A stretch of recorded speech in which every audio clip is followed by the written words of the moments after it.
नमस्कार दोस्तों।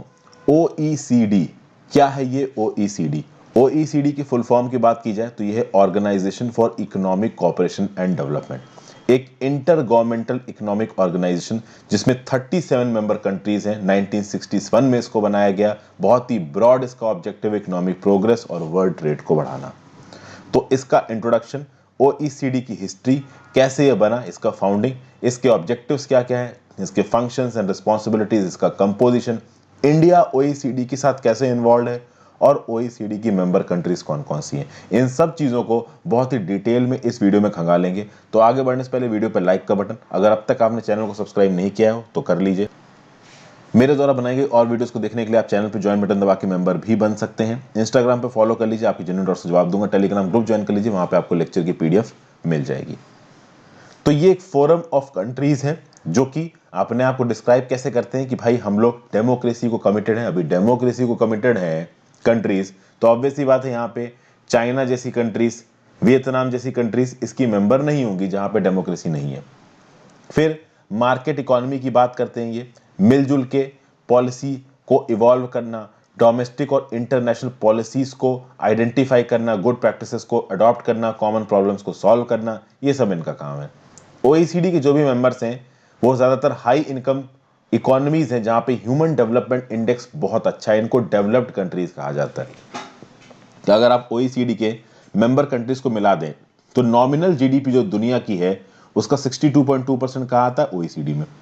और परचेजिंग पावर पैरिटी पे जो इनकी ओवरऑल ग्लोबल GDP में कंट्रीब्यूशन है वो 42.8% है।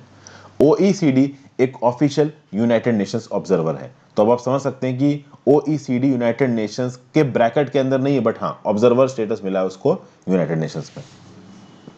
हिस्ट्री देखते हैं इसकी।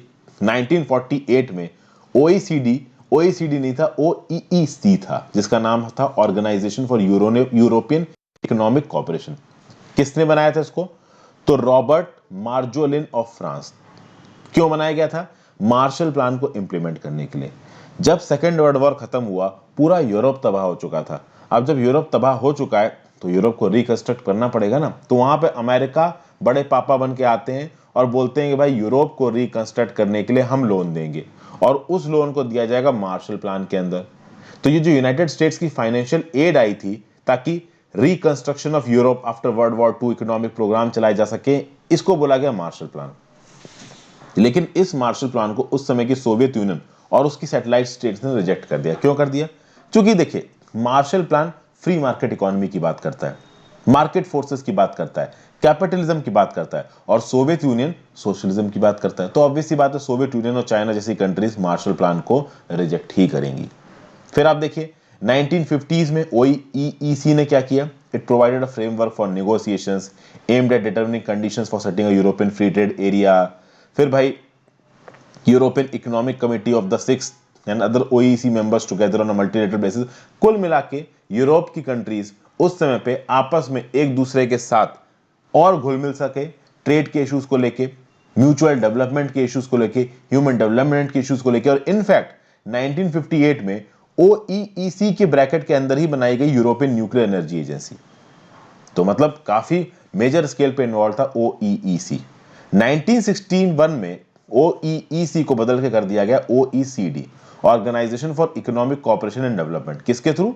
Convention on the organisation of for economic cooperation and development के थ्रू। और जो मेंबरशिप थी वो ओपन कर दी गई नॉन यूरोपियन स्टेट्स के लिए भी। फिर आप देखिए यूरोपियन इकोनॉमिक कम्युनिटी को बनाने के लिए 1957 में रोम ट्रीटी आई और उसके बाद convention on the organisation for economic cooperation and development आया, जो कि OEEC को 1961 में सुपरसीड करेगा, आगे बढ़ेगा। ये कन्वेंशन जो था आपका, convention on the organisation for economic cooperation and development, ये साइन हुआ दिसंबर 1960 में। और ऑफिशियली OECD ने OEEC को ओवरटेक किया सितंबर 1961 में। अगर बात की जाए OECD में कौन कौन है, तो यूरोपियन फाउंडर कंट्रीज हैं ऑफ द OEEC। यानी OECD में कौन आया? जो फाउंडर कंट्रीज थी OEEC की, ये भी आई। यूनाइटेड स्टेट्स और कनाडा भी आया। 3 कंट्रीज, नीदरलैंड्स, लग्जमबर्ग और इटली, इन्होंने ओईसीडी के कन्वेंशन को सितंबर 1961 के बाद साइन किया, उसके बावजूद इनको फाउंडिंग मेंबर माना जाता है। फाउंडिंग मेंबर के नाम यहां पे लिखे, एंड में इनको एक बार फिर से देखेंगे। तो बेसिकली ये थी इसकी हिस्ट्री, कैसे ओईसीडी बना, काम क्या है, तो भैया वही काम, इकोनॉमिक डेवलपमेंट को आगे बढ़ाना, कॉपरेशन को बढ़ाना, पॉवर्टी को कम करना।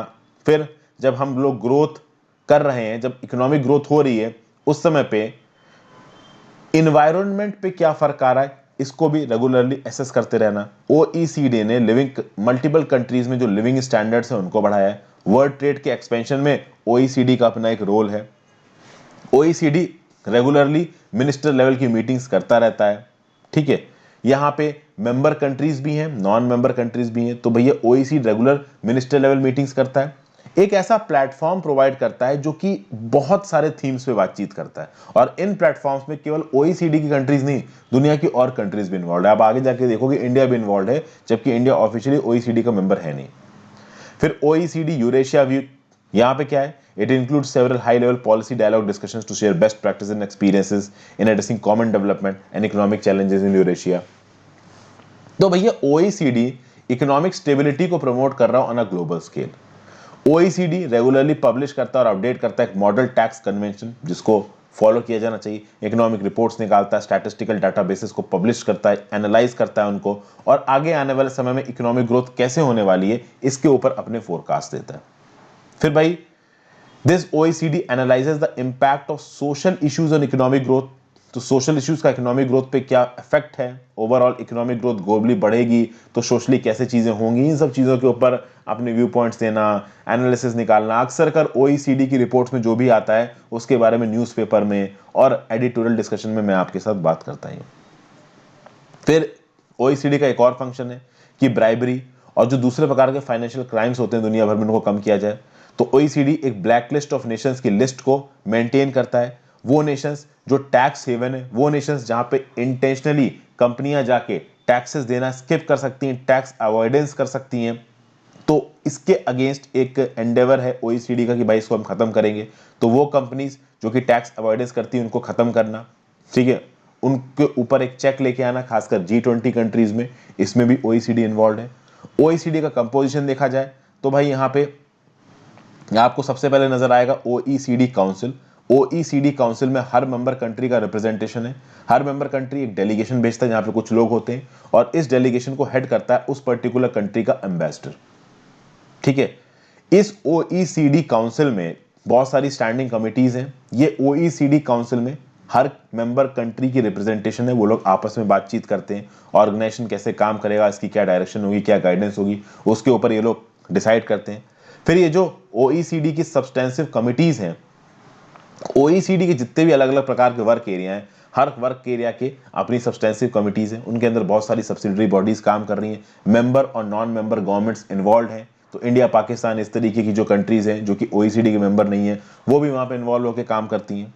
ये committees publications, task forces, conferences बहुत कुछ करते हैं। तो आप देख सकते हो ओईसीडी मेंबर कंट्रीज हो गई, तो उसका एक ओईसीडी काउंसिल हो गया, काउंसिल के अंदर स्टैंडिंग कमेटी। फिर एक हो गया मैकेनिज्म ओईसीडी सब्सटेंसिव कमिटीज का, और एक हो गया ओईसीडी सेक्रेटेरिएट, जिसको लीड करता है सेक्रेटरी जनरल, ठीक है। ये स्टैंडिंग कमिटीज और सब्सटेंसिव कमिटीज दोनों को मदद करता है। तो कुल मिला के तीन स्ट्रक्चर दिख रहे हैं आपको, तीन मेन एलिमेंट्स दिख रहे हैं ओईसीडी के स्ट्रक्चर के। ओईसीडी मेंबर कंट्रीज की ओईसीडी काउंसिल, और काउंसिल के अंदर स्टैंडिंग कमिटीज, वो एक स्ट्रक्चर हो गया। ओईसीडी सब्सटेंसिव कमिटीज दूसरा स्ट्रक्चर, तीसरा स्ट्रक्चर ओईसीडी का सेक्रेटेरिएट। ओईसीडी का इन्वॉल्वमेंट इंडिया के साथ बात की करी जाए तो देखिए, ओईसीडी की काउंसिल हुई मिनिस्टीरियल लेवल की 16 मई 2007 को। यहां पे डिसाइड किया गया कि भैया इंडिया, ब्राजील, चाइना, इंडोनेशिया और साउथ अफ्रीका, इनके साथ इंगेजमेंट को बढ़ाया जाएगा और इनको बनाया जाएगा की पार्टनर्स ऑफ ओईसीडी। तो ओईसीडी की एनालिसिस और स्टैटिस्टिकल डाटाबेसेस में इंडिया के बारे में इंफॉर्मेशन होती है। इंडिया से रिलेटेड जो ह्यूमन डेवलपमेंट इंडिकेटर्स हैं, इकोनॉमिक ग्रोथ है, ग्रोथ पैटर्न्स है, ट्रेड पैटर्न्स है, इसके ऊपर अक्सर कर ओईसीडी की रिपोर्ट आती है। आप बोलोगे कि ओईसीडी की रिपोर्ट हमें कैसे मदद करेगी? बिल्कुल मदद करेगी। जो हमारे पॉलिसी मेकर्स हैं, जो हमारे ब्यूरोक्रेट्स हैं, वो इन रिपोर्ट से स्टैटिस्टिकल डाटाबेसेस को उठा सकते हैं। ये रिपोर्ट्स अक्सर कर बाकी देशों के जो अच्छे एग्जाम्पल्स हैं उनसे कंपेयर्ड होती हैं, तो हमारे देश के जो पॉलिसी मेकर्स हैं उनको ये मौका मिलेगा कि भाई अच्छा कंपैरिजन करके अच्छे स्टेप्स ले पाना, ये भी पॉसिबल हो पाए।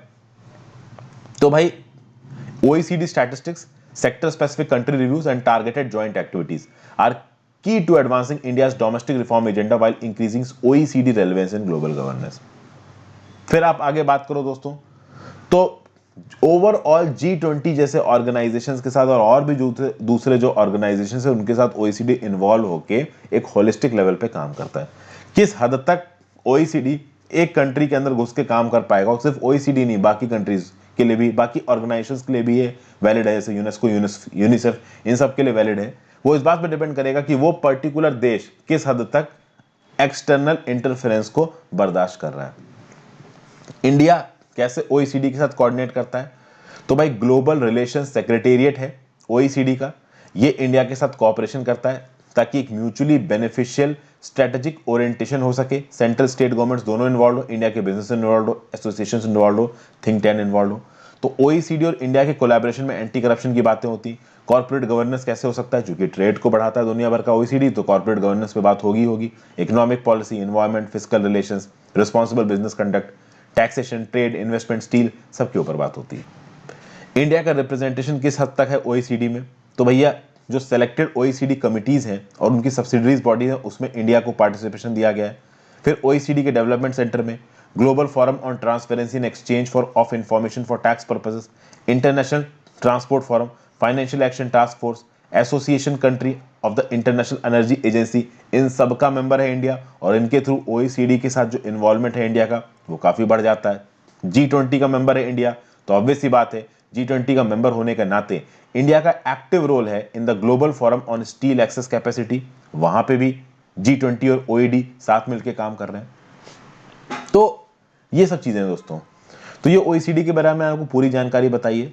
बात की जाए तो OECD की मेंबर कंट्रीज, तो आप देख सकते हैं जितनी भी टॉप की कंट्रीज हैं, जितने भी top human development indicators company है जहां पे पर कैपिटा इनकम बहुत ज्यादा है, तो वो यहाँ पे लिखी हुई है। वैसे तो Australia, Austria, Belgium, Canada, Chile, Colombia, चेक रिपब्लिक, डेनमार्क, हालांकि कोलंबिया उतनी टॉप की भी नहीं है बट ठीक है, Estonia, Finland, France, Germany, Greece की इकोनॉमिक हालत गजब भी खराब है, Hungary, Iceland, Ireland, Israel, Italy, Japan, Korea, Latvia, Lithuania, Luxembourg, अभी लाटविया, लिथुआनिया इतनी मेजर इकोनॉमीज तो नहीं है, Mexico, Netherlands, New Zealand, Norway, Poland, पुर्तगाल, Slovak Republic, Slovenia, Spain, Sweden, Switzerland, Turkey, United kingdom, United States, these are the members of OECD।